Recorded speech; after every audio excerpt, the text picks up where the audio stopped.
रब्बी हंगामात गव्हाच्या लागवडीची लगबग सुरू असते। या काळात वातावरणामध्ये अनेकदा बदल होत असतो। यामुळे अनेक किडींचा प्रादुर्भाव होऊन उत्पादनात घट येण्याची शक्यता असते।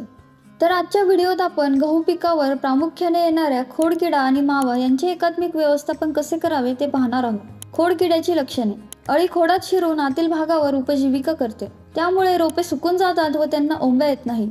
पीक फुलोऱ्यात असताना जर प्रादुर्भाव झाला तर ओंब्यामध्ये दाणे भरत नाही आणि ते पोचट व पांढऱ्या राहतात।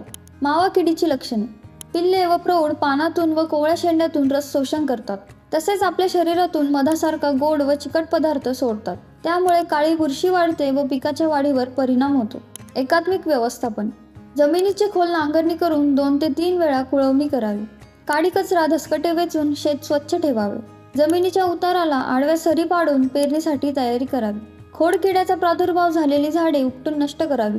माव्यासाठी थायमिथॉक्झाम 25 WG 1 ग्रॅम किंवा क्विनलफॉस 25 EC 30 मिली आणि खोडकिड्यासाठी सायपरमेथ्रिन 10 EC 11 मिली प्रति 10 लिटर पाण्यात मिसळून फवारावे। गहू पिकावरील या किडींसाठी योग्य वेळी उपाययोजना केल्या तर उत्पादनात घट येणार नाही। अशाच काही माहितीसाठी किसान राजला बघत राहा। किसान राज, किसान राज।